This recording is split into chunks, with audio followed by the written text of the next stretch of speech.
Hello, everybody, and welcome to another episode of Straight to the Points. I'm your host, Adam Robinson, CEO of the Robinson Agency. As always, this great podcast is brought to you by Kestrel Insights, and I am joined with Kestrel Insights CEO, Lucas. Lucas, good to see you again today. Yeah, you as well, Adam. Thanks for having us. We're cooling off up here in Montana. I got snow outside, so this is a good time to film a podcast, get indoors, get the heat going. So appreciate you being here. No, I'm at 92 degrees. What about Bernardo? I want to check in with you, but we're very honored to be joined by Bernardo of Link2Pump. So maybe tell us a little bit about yourself for the folks who maybe not heard of you, and a little bit about Link2Pump. Very well. Happy to be here. Thanks for having us, guys. I'm Bernardo, CEO with Link2Pump. Quick introduction on Link2Pump. We are a fuel management company. So any companies, construction, transportation that manage their own bulk fuel, whether it's on site or whether it's on a fuel truck or any type of mobile dispensing fuel setup, we can help digitize their process and help them streamline, add safety and security to their operation, improve compliance, improve tracking, and more assertive decisions in real time. A little bit on myself. I actually came from the other side of the industry. So instead of the vendor providing a technology solution, my training is a civil engineer. So I started off managing job sites.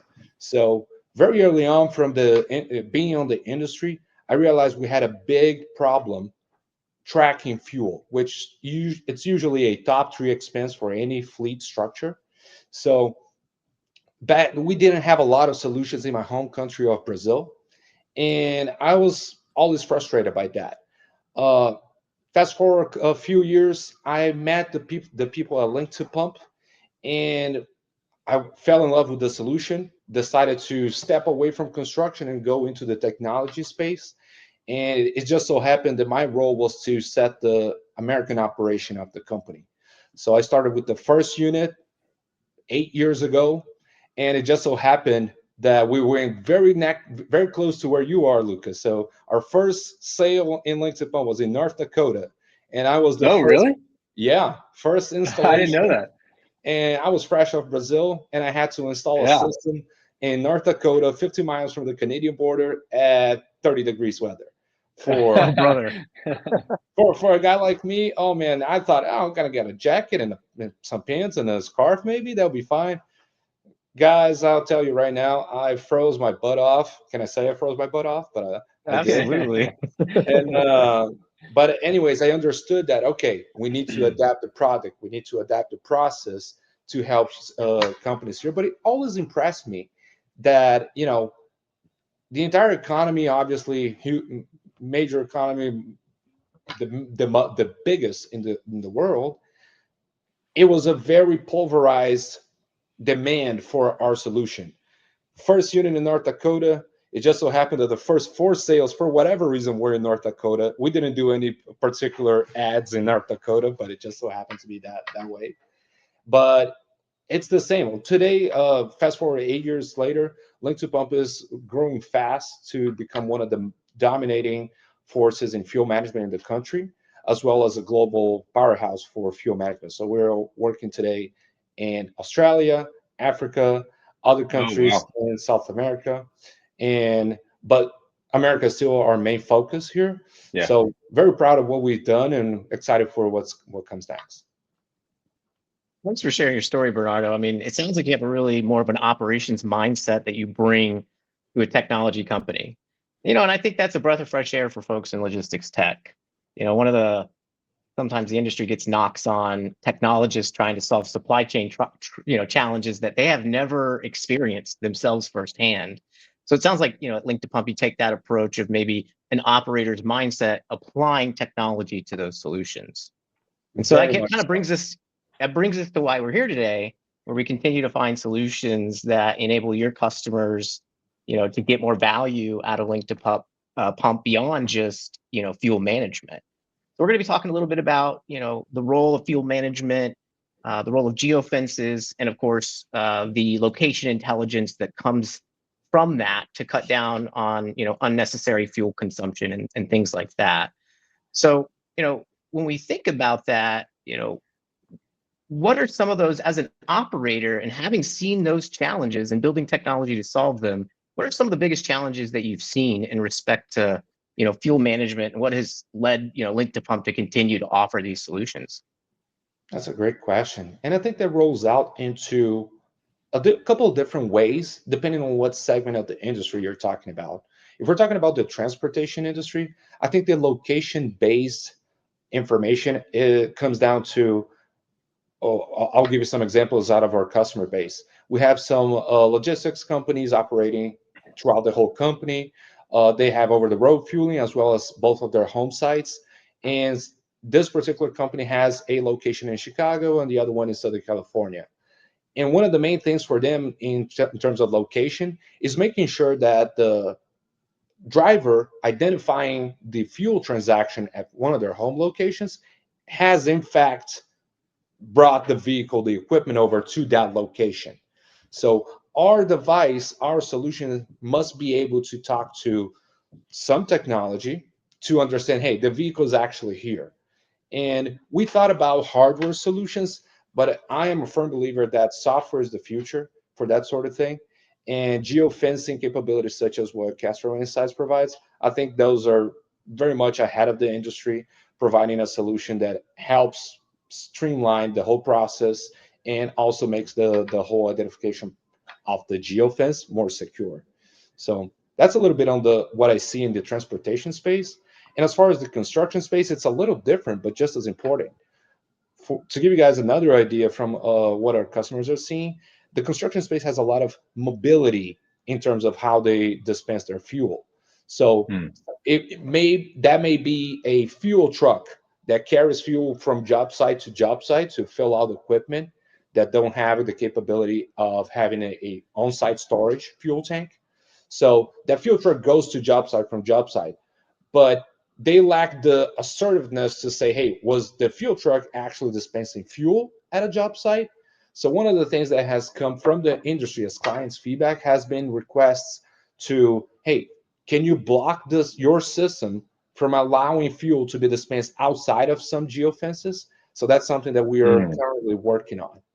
Another rollout of that particular demand from the construction industry has been, maybe I don't need the safety or the security. I just want to be informed whether that fueling occurred outside or inside of a geofence.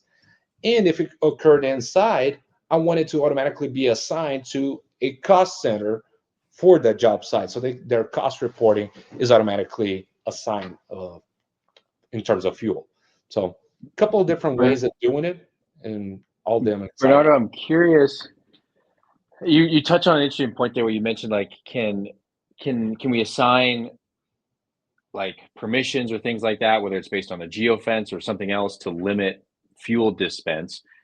I remember when I first met you and you kind of explained the situation to me, I had like this aha moment of like, oh, I see. You kind of explained well, like all the different applications of where you guys really fit. Do you see like this fraud or fuel fraud is that a big value add or a big question from your customers? Because I feel like for us on the geofencing side and just data side, our initial stuff was more like automation around arrival and departure and things like that. But I feel like recently there's been a huge push and a big interest in the fraud space. Do you feel like you're seeing that as well? Or where do you think like the number one things are that people are picking up the phone and calling you guys for?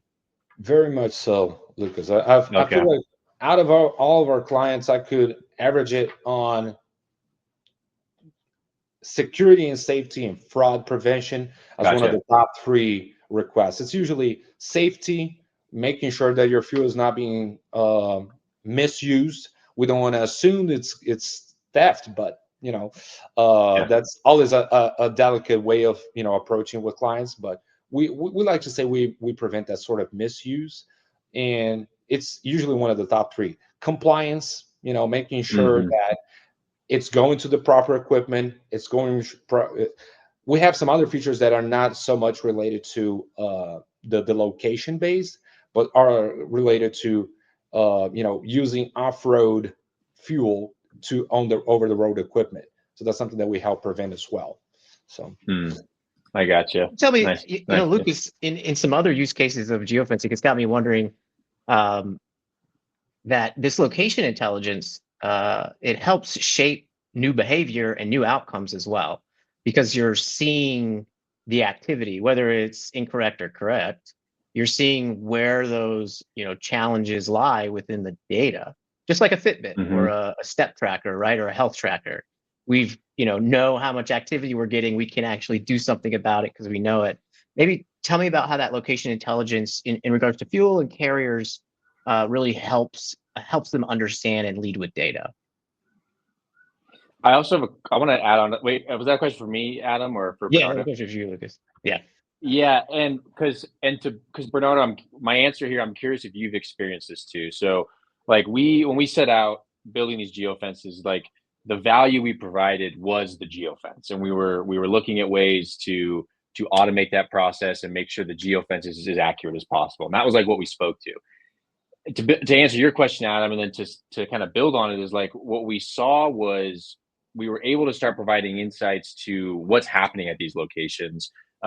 What else do you need outside of just pick up and drop off? Are there points of interest or areas that you now see the value in geofences for that we can start to provide outside of just address in, geofence out? So I think one of the biggest things we've seen is how we can look at, okay, what is the behavior at some of these geofences? And then what does that take us to the next step? And where can we start to apply geofences in ways you might not have thought of? So like the data started to create data, which I thought was a really interesting turning point for our company. Was once we hit kind of this threshold of we had enough geofences in the system and we had enough people interacting with them and engaging with them to now start to see trends of what happens from there. And so I think one of the, when we talk about the fraud and things like that, again, Bernardo, I'm in the same mindset of you. Is like it's not like we're calling out bad actors per se, but we're just providing the tools to more appropriately read the data and read what's going on. Just tell the right story. And so it's not that It's it not like your necessarily big needs brother. to. You're not trying to get anybody in trouble or anything.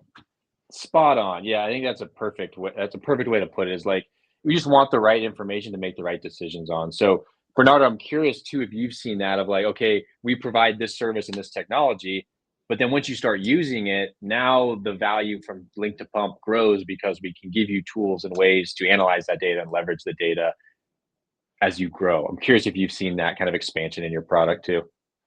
100%. To us, the geofencing capabilities on our system is still fairly new. So that's something that we're rolling out this year. And we're doing some beta testing with a couple of clients at this moment. And those clients have been instrumental in improving the product and making sure that it's built for the clients. It's not something that some engineers are developing thinking it's going to work. Everything that we do is based on clients' feedback. And I'm excited to what it's going to do to the industry. I'm excited to what it's going to do to our product.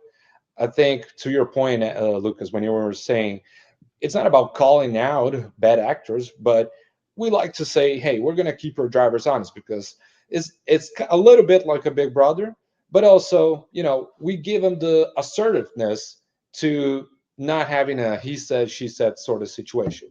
We're going to, okay, this occurred out of a geofence. Oh, no, it didn't. Wait a second. Boom. You click it. You see it on the map. It happened here. Identified by John Doe and vehicle, this number, X gallons. So that happened. That was electronically captured. That was not something that is up to discussion. So Totally. very It's excited black to and see white. the value add. Yeah. I Yeah, think data I is think too data.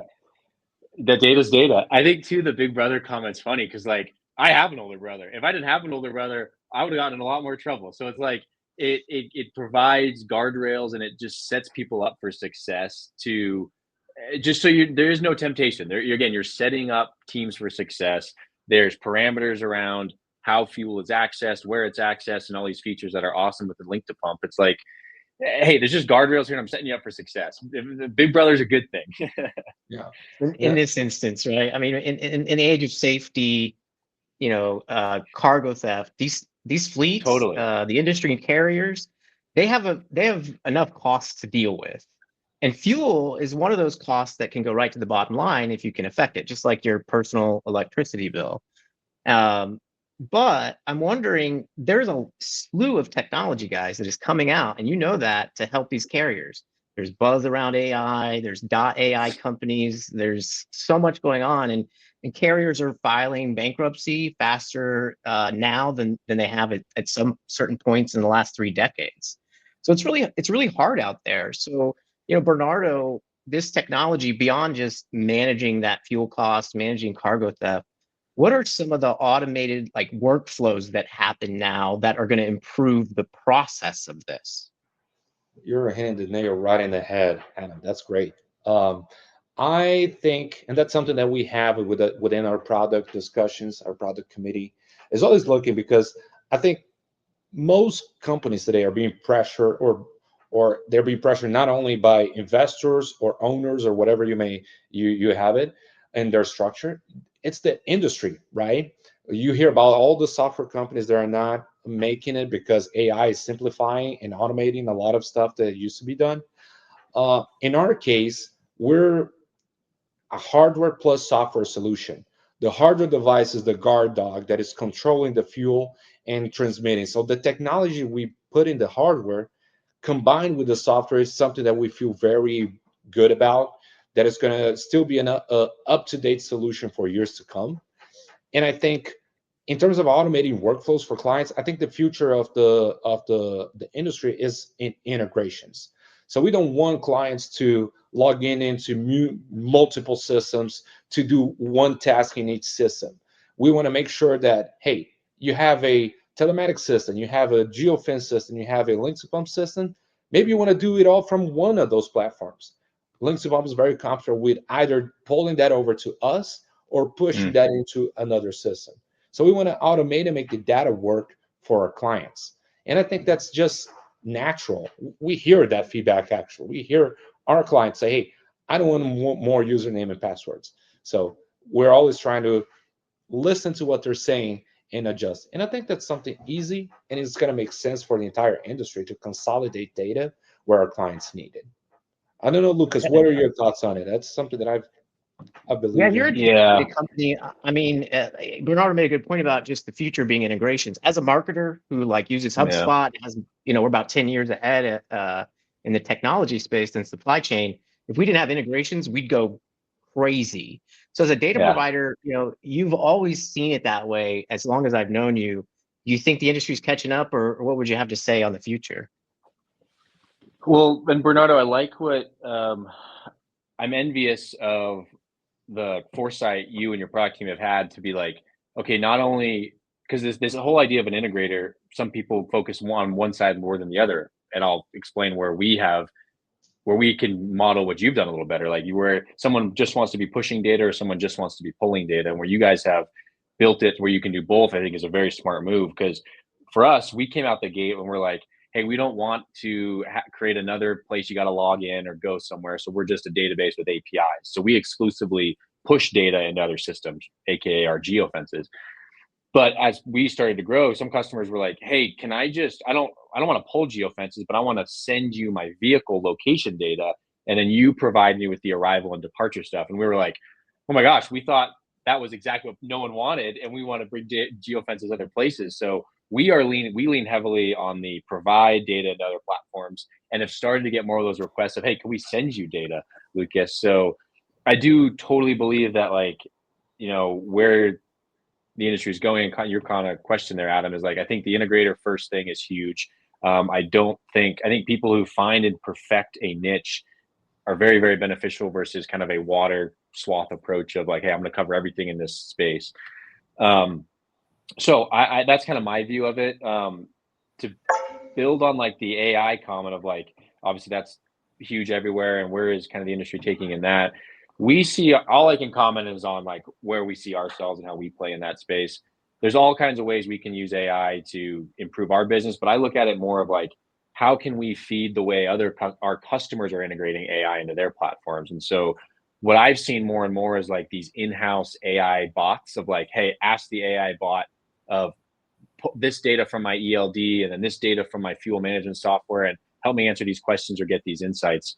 And we see ourselves as a value add to that kind of in-house build, because if people are asking questions of their internal systems that have to do with arrival, departure, or things like that, if the data they're pulling to feed that chatbot or whatever it is from a geofence that's bad, now the insights and what it's providing is off just slightly. And so we really see ourselves as, hey, if you're going to build and integrate the AI into your system, make sure it's pulling data from the right sources. And this is why you want to make sure you have the right geofences. So that's kind of, the technology forward looking thing that I'm thinking about. Garbage out, right? It's all about data fidelity. Yeah.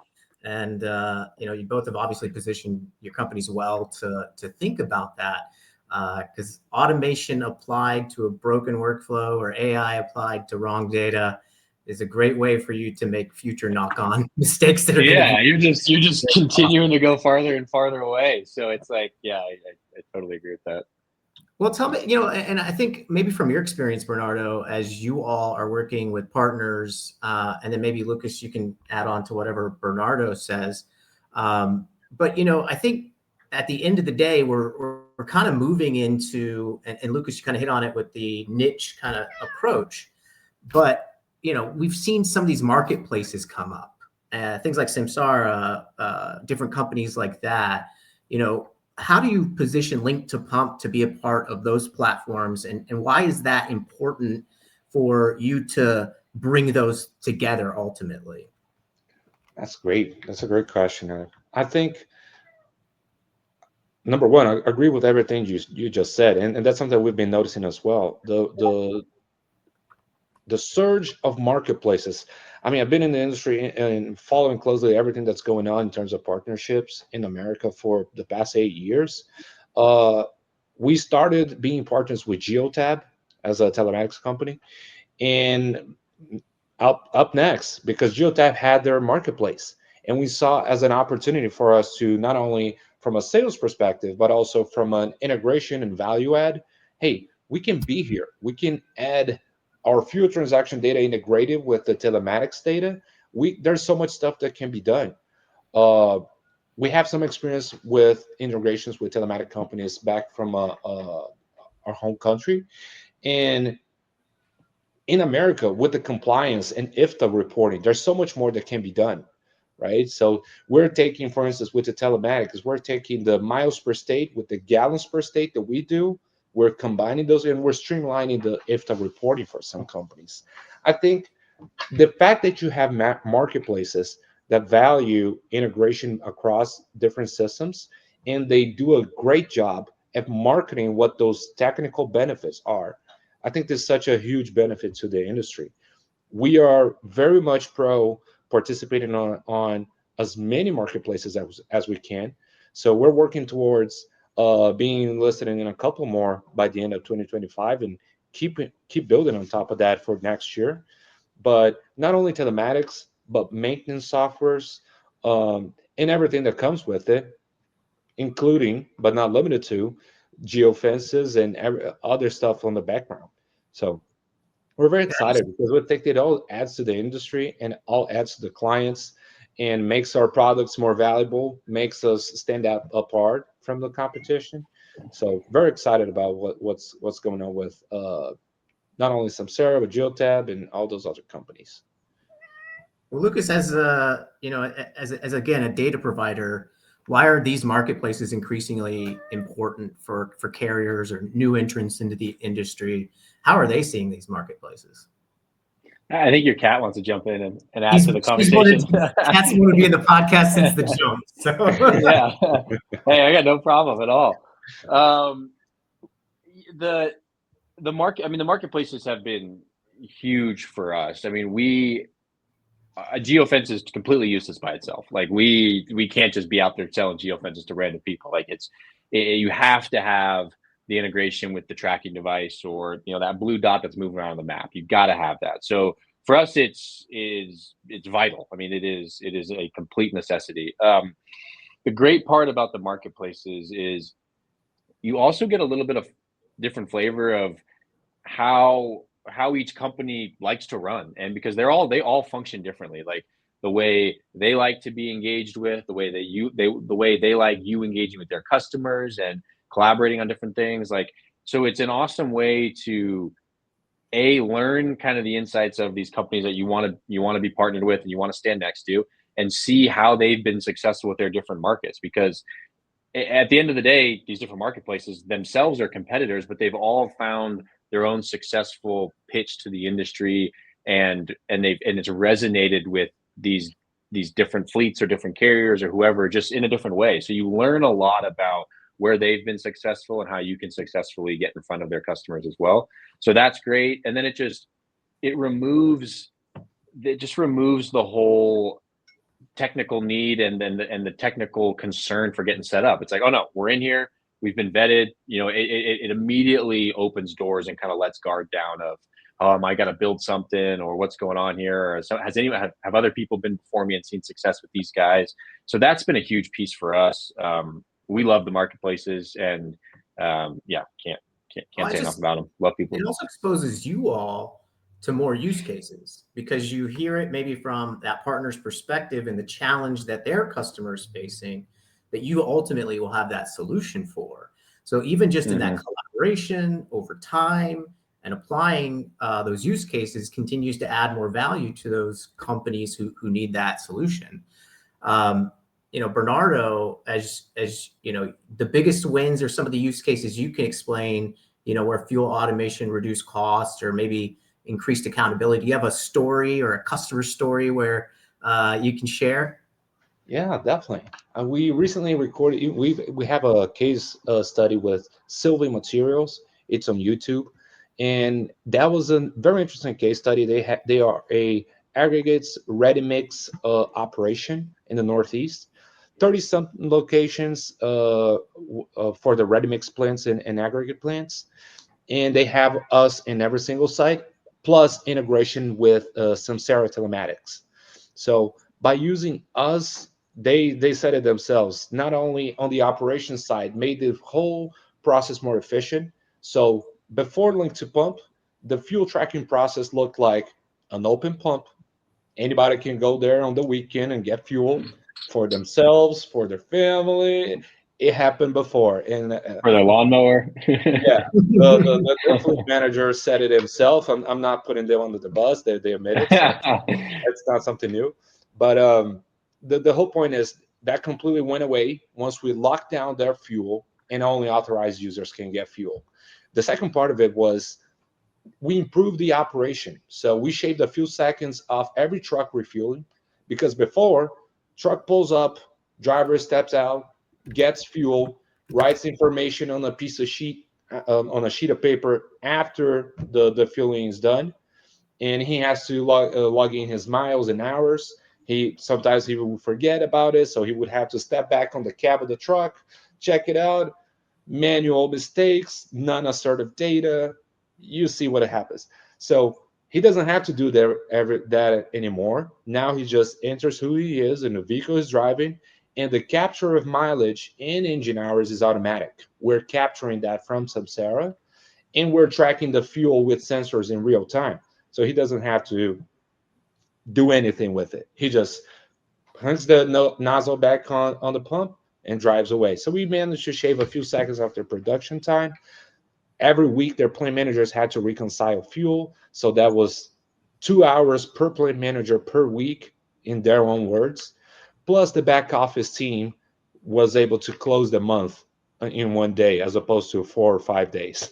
So, and they're happier employers, and they probably are more motivated, and it helps the culture. I mean, there's a ton of benefits beyond just efficiency, for labor costs, but just efficiency in getting the right amount of fuel, or maybe stopping bad practices such as family members bringing the old Tahoe to get filled up.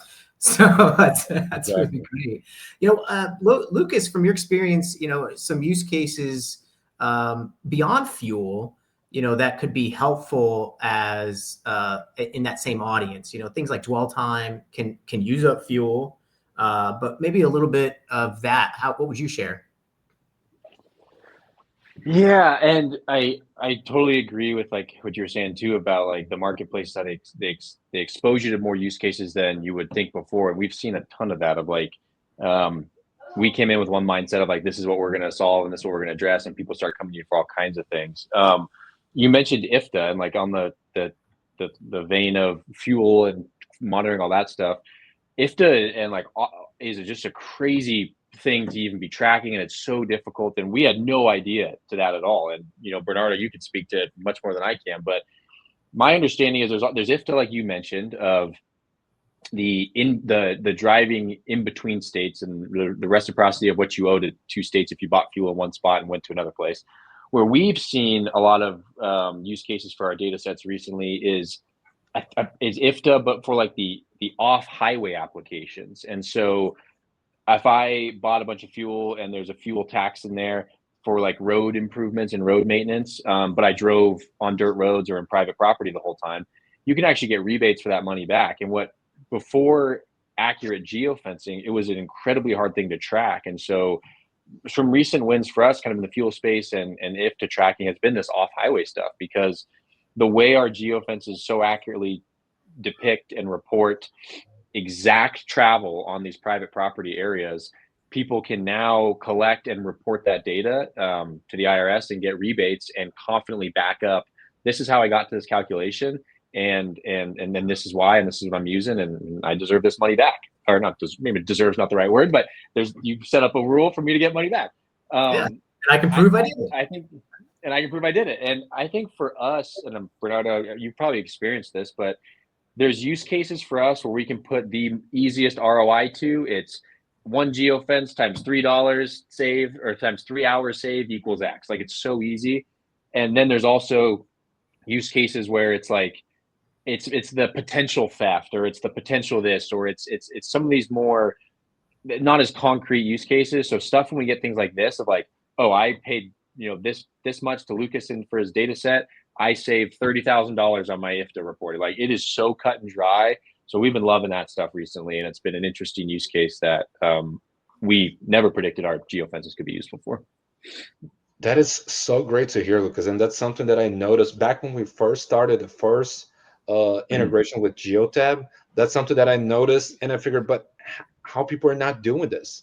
They had the ability to track the miles driven into within each geofence, and that's something that we always had the fuel tax rebate capability of tracking. Usually when we're doing it, we're tracking, hey, for instance, ready mix operations, they usually have just a single big clear diesel tank on the property, but their loaders are taking clear diesel and they're not getting out of the property. It's 100% off-road, right?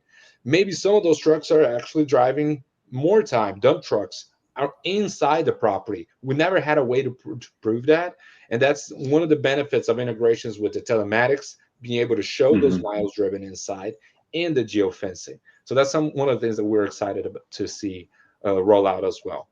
I'm curious to see, Lucas, if in your experience, is that something that states allow, like in all states in the country, or do you see any state being more open to actually send a check back to the clients for that type of rebate? Yeah, so there's different rules and regulations. It's a very disjointed rebate program. Almost every state has a different dollar per gallon, or all these different things and rules and all that stuff. But for the most part, yeah, they're there. I don't think they're taken advantage of enough. There's great opportunities for fleets that like could easily be getting stuff in and applying for it. It's just so hard to track, and it's not there's no like great automated solutions to track it. So I think as those are being built out and people are improving those, it's going to get better and better. But yeah, it's out there. And yeah, Bernardo, I don't see a lot of roadblocks to people getting their fair share back from it. Leaving money on the table, you guys are helping pick up. That's amazing. That's great.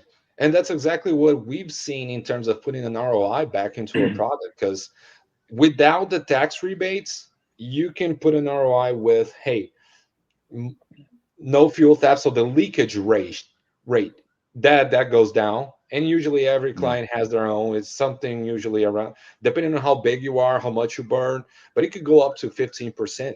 So that's something that we help prevent. And with the tax rebate, then depending on the industry type of operation, we see that the money back, our system gets paid in 8 months, and from then on, the client's getting money back that he never had before. So very, very simple ROI model. And I'm very excited to see what we can do next with geofencing on top of the fuel rebates. So that should be very exciting. Well, gentlemen, this has definitely been a lively conversation about where things are going and how carriers can use technology to reduce costs, but also get more out of their operations by being more efficient. With some parting thoughts, I guess, Bernardo, as you guys continue to adopt geofences, you had mentioned that people can actually get geofences on their own. They can draw geofences themselves. But why is that going to be problematic? And why are you so excited about the availability of automated polygon geofencing? I think the first thing is exactly that, a compliance for tax rebates. I want a tax rebate back. You will want to make sure that your private property is actually your private property, not something that someone draw out and it captures a little bit more of public road, or maybe even more than that. So I think that's number one, one of the first things that comes to the top of my head.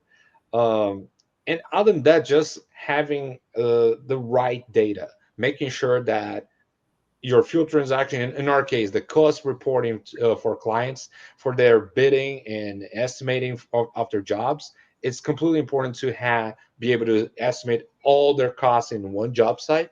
So we've seen just with our beta testing clients, you're gonna click, click, click, click, click. It takes you time, and maybe he wants to be a little bit. He gives them some some spread to cover his Yeah. I think it's going to be just great having, hey, this is a geofence, this is a geofence, this property. Move on. Go back to what you need to do. Yeah. Exactly. Yeah, I totally agree. Have you seen that build trust in the platforms even more, Lucas? Like, doesn't that even make your partner systems look more reliable because they're using that? 100%. Like even if a customer who like we're working with on their telematics, they know us, we're not like white labeled, they directly work with me. They know we're the part of the geofences. And like, even if so maybe we did half of them and they got some other ones over here that they tell us not to touch because maybe someone else drew them or whatever. They don't associate like a bad trigger or a bad report with us. They don't know if like who drew it, whatever is happening. It's always just the whole platform experience. And so that's like one of our biggest things is like we work with like the account executives and the sales engineers at these companies a lot because we're like, hey, make that whole experience just as great as possible. So when it comes to renewal, there are no hiccups at all. Like, because what happens is the platform will be like, hey, yeah, you guys can draw the geofence, it has nothing to do with us. But then if something goes wrong, the customer looks to blame something else. And so it's like, oh, my experience here has been negatively impacted. And so it's like, hey, just remove that completely. So the data is good, the triggers are good, all of the things that are fed in this telematics platform have the right data. And so that whole experience is great. And so, yeah, we definitely see that. And I think that's resonating more and more with a lot of our partners of, hey, this is how we benefit, we benefit your whole ecosystem. So yeah, we definitely see that. Data costs money and you mess with a business owner's money, that's problematic. So and then they're knocking on the customer success door or the implementation manager. Like they're coming back to be like, hey, something's broken. And like whether it's broken or it's their fault 100%, they're still going to take time from you as a team. So it's like, hey, just again, back to the big brother thing, just set them up for success and they'll never hear from you. No news is good news. So yeah, totally. Very good. Well, fantastic, guys. Well, I really appreciate the conversation today, and I'm sure our viewers and listeners will as well. But if they're interested in anything you guys have to say, Bernardo, how can they find out more about Link2Pump? Link2Pump.com. Our website's going to have information about all of our offerings, solutions, and everything. Contact us at Link2Pump.com. We'll get you talking to our team, whether you want to be a partner, whether you're a client, a possible client, or if you just thought I was really cool and it sounded really, and you really like my accent, you can just reach out to it. So. Yeah. I enjoyed it, Bernardo, the accent especially. Yeah, Lucas, how about for Kestrel? Where can they learn more about Kestrel? Yeah, KestrelInsights.com or any of us on LinkedIn is great, and be happy to chat. Awesome. Well, gentlemen, again, thanks for your time, and for our listeners and our viewers, appreciate you tuning in to this episode of Straight to the Points. Look out for episode 5 in the future, and we'll see you on the next one.